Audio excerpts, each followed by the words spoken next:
Buenos dias amigos, welcome back to another video. Today I want to show you my regional deck list that I used to beat Daniel Hartmann, almost beat Joshua Schmidt if I wouldn't have bricked in game 3. So that was unlucky, but yeah, whatever, it is what it is.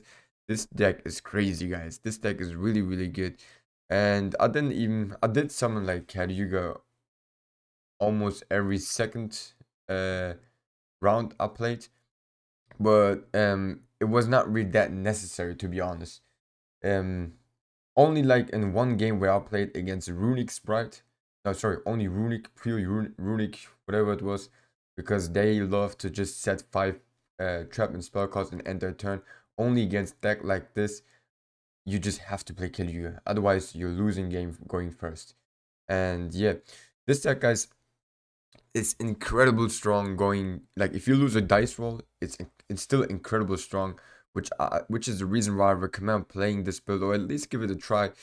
um this deck might not be, depending on the hand traps that you eat, this might not be as strong as the Asner Falcon build if you're talking about consistently summoning the Cayuga, because I feel like the Asner Falcon might be able to play through more hand traps.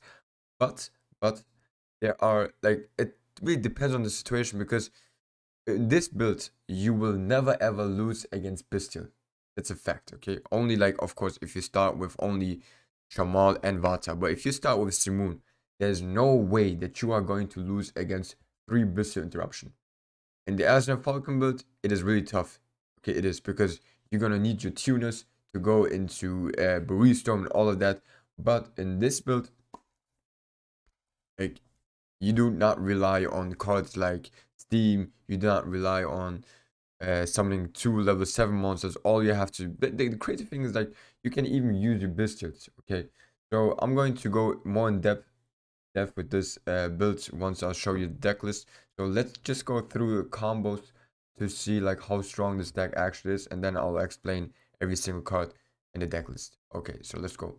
Alright, so the first thing that I really like about this deck is that usually in the Asna Falcon build, if we had like a hand like this, similar to this, no more Blackwings, all we had were like Handtraps and Blackwing and Zephyrus.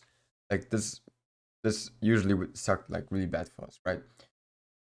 Now we have a lot of options that we can do with a hand like this.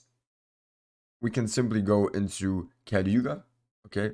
And the cool thing about this is that we can go into Cayuga and not lose against Lava Golem, or maybe even Super Poly, and I'll show you how. Okay, so activate Black Wildwinds, summon Zephyros, search for Vata or Hamilton, it doesn't matter, because you're gonna go for Y-Strix, then get Shamal out, you're gonna activate Zephyros effect to bounce back the Black Wildwind, and then get him out. And now it's up to you which dragon monster you want to summon, or level 8 monster, doesn't matter. I decided to go into Ball Savage Dragon because, like, if we cannot summon Ball Savage Dragon this turn, he's not going to be important for us the other turns, okay? And we don't have to waste our Blackwing Dragon right now.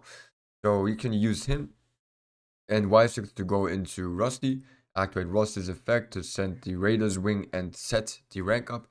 Now we can activate the Biscuit that is supposed to be a hand trap to summon him, and now we can search for something and just overlay the Dark Arm on him. Now we can trigger Rusty's effect to destroy himself, and now if there's for some reason a Bestial interruption, whatever, in this case you could also activate Dark Arm's effect to destroy the Bestial or whatever your opponent has on that field. In that situation, you can destroy him, and then all you're gonna have keep like left on the floor is just pure the Cayuga. But if there wasn't a single interruption, then you have to get the Raider's Wing out. And yeah, and this is like not good because it's a great Zeus target, but it's better than nothing. Because like I said, in the Asner Falcon build with a hand like this, you won't be able to go into Cayuga. So this is one thing that I want to show you. Now let me show you how to play with Dragoon in this deck. Okay, let's say you want to summon Dragoon because you're playing now against more experienced people that just waiting for you to activate Rusty's effect. So then this is the way. Okay, so the beginning is really similar, like almost every time. And you go into Blackwing Dragon, And this is also going to prove you that you don't really have to use the Blackwing dragon in order to go into the Kali Yuga. Because a lot of you think that if once the Blackwing dragon gets Kelbacked or destroyed or bounced back, then you might think we screwed up, but that's not the case. I'm gonna get Zudri out. Boom. Restorm. Normal summon Zudri again. By the way, with the Storm, you're gonna send a level 2 monster because you want him to become level 2. Why? I'll show you in a minute. Next up, what kind of voice crack was that? Next up, we're gonna special summon Hammertom and make him a level 4. And then we're gonna use him and the Storm to go into Muddy Mud Dragon. And then, by the way, I just realized you don't even have to activate Storm's effect to send a level 2 monster. You can also send a level 4 monster. It does not really matter. All that matters is that you're going to use him and Hammerton to go into the Red Eyes Dragoon. Next up, we can summon the Blackwing Soul Dragon. And then, unfortunately, if you want to go into Dragoon, then you have to waste your Twin Shadow in this build. You have to get out the full armor. Okay. Oh no. Oh yeah, you have to act with the Twin Shadow. Okay, now I got it. Sorry for lacking. You have to act with the Twin Shadow because otherwise you won't be able to control your board, your graveyard. Okay, so let's go back. Sorry guys for the So as you can see, like before we act with the Twin Shadow, we got 6 dark types in the graveyard, but we need exactly 5. That's the reason why you have to activate the Twin Shadow to control the graveyard. Okay, now we got 5 perfectly. Now we can overlay, get into Wise Tricks, get Shamal out, go into Rusty, activate his effect, and then we can still summon the Ball of Savage Dragon. And yeah, that's it. We're still gonna have like one more Blackwing Soul Dragon in the X deck, but we have to use that one. If we want to go into Dragoon, then we have to use one Blackwing Soul Dragon to summon the Dragoon. Unfortunately, it is how it is, but yeah, that's just how to play with Dragoon and with Fallout Savage Dragon and going to Kali Yuga. Okay, now let me show you another thing that is really important to know in this build. So as you might know, we cannot go into Kali Yuga with only Black Feather Wyvern and Vata. But I don't really have an issue with that because usually if we like really break that hard that we can only have those 2 in our hands, then honestly, like there's only one interruption is enough. One Ash, one Bestial is enough to already interrupt us to go into Kali Yuga.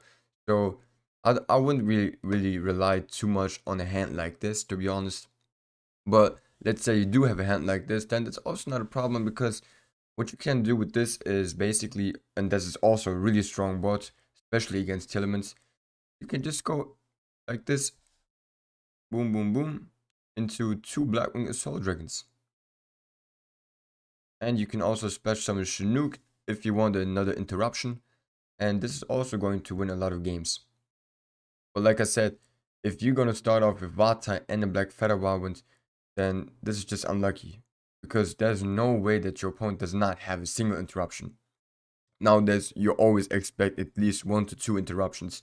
So, therefore, I don't really care about that much. Like this play that we cannot go into Kali Yuga with this. But yeah, it is what it is. Okay, now let me show you real quick the deck list and explain you the specific cards, why they're so important. Right, so this is the deck list that I use for the regional, and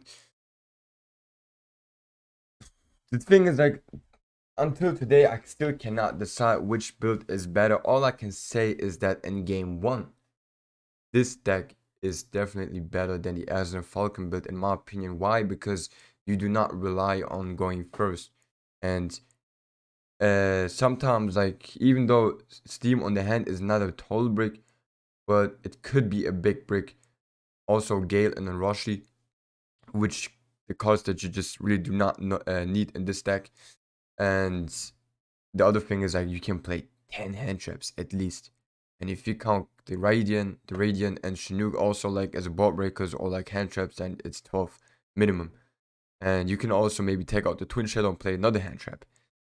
But yeah, the Twin Shadow, by the way, like I'm not sure, like to this day, I'm not sure if I should take this card out or not, because against Sprite, this is the MVP. This is the MVP, the Twin Shadow, because once your opponent, let's say, the thing about Sprite is that they play so many interruptions and hand traps that you might not be, you probably won't be able to go into Caliga because you're gonna get so many interruptions. But then, if you only have the Twin Shadow, then there's a one turn definitely secured for you. Like you're still gonna have at least one more turn because you're gonna summon the Silvervent on their turn, destroy the 2 level 2 monsters that they have, and then there's not much that they can do anymore. Only if they have starter on their hand. They do not have starter, and they're also going to lose that game. So yeah, that's why I really like the Twin Shadow. Yeah, so we're playing 3 times Moon, 1 Zephyros, 3 times Shamal, 3 times Zudri, 1 Hamatan, 3 times Bata, 1 Chinook. So we're only playing 15 Blackwings. And this looks like if you look at it, having only 15 engine cards, like 15 monster engine cards, this looks like a meta deck, right? Then we still got like 2 for more, but yeah, of course the Black Wild Ones also kind of engine cards together with the Black Feather Wild Ones, and yeah.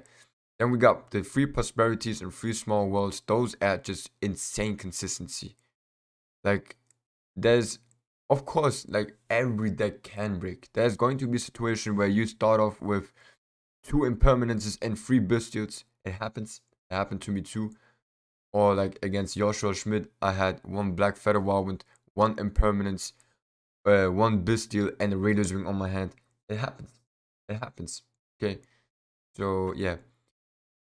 But let's go to the X deck. So in the X deck, guys, we got Nothung, Storm, Blackwing Dragon, Full Armor Master, Silvervent. Like I said, guys, Silvervent can be huge only against elements. It is not good, but then you can just banish it with Prosperity. Then we got the 2 times Blackwing Soul Dragon. Incredible. Like, I can only recommend everyone to play at least 2 Blackwing Soul Dragons. It's so easy to summon them, and even if you get nipped, you can still have 2 Blackwing Soul Dragons at the end of the turn. And if you're asking how do you do that, then I'll show you very soon. Very soon. If you want to become a patron, then you will find out even earlier. So yeah, just to let you guys know. Then Draco Berserker, arguably the MVP, going second specifically against Telements, because not even only Telements, like to break their board, if they got Omni Negates or whatever, breaking their board with the Draco Berserker is just so insane, guys. Like, I can't tell you. And if you're going first and you expect them to activate something like Hafnis or Kelbeck, just go into Draco Berserker and you're good. Now they won't activate Hafnis anymore. And yeah, then the Ball Savage Dragon is just a free Omni Negate that we're gonna get once we summon the Badish. Muddy Mud Dragon and Dragoon is great to play under Shifter. You can easily summon him with only 1 Simoon. Then the Dark Arm is not only good to go into Caliuga, but also like if you need a monster, or if you need a pop, for example, once I wanted to destroy like a field spell from someone. I forgot what exactly it was. Maybe it was Marincis or something like that. I had to get rid of the field spell first in order to win the game, because otherwise I couldn't destroy, I think, the monsters. They were just unaffected or something like that. So in situations like that, Dark Arm is also great. And yeah, then we got Caliuga, obviously, with Wystrix and Badish. Next up, we got 3 times Dark Will No More, 3 times Evil Match. I think those cards are standard. These are the only 6 cards that are probably never going to change in my side deck, because they just dominate every single deck. Like, literally. So I love to play them. Then we got 3 Ashes against Branded Despia. 3 Tactics to go first. Like, great card, especially going good first. And then the Shifters, guys. I really like to use the Shifters against the elements and time. Or in general against elements. Against no other deck I like to play Shifter, but against elements it just works so well. And yeah. Beautiful card. Definitely. So yeah.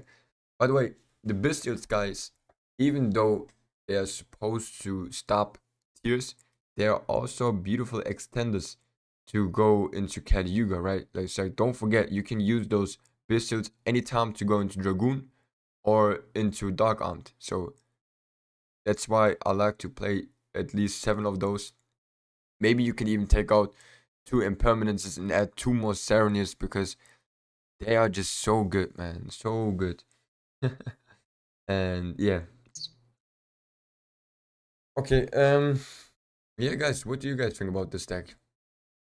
Like, I really enjoy playing this deck, and now me going to Lyon, obviously, I'm going to have to make a couple changes, specifically against Kashtira.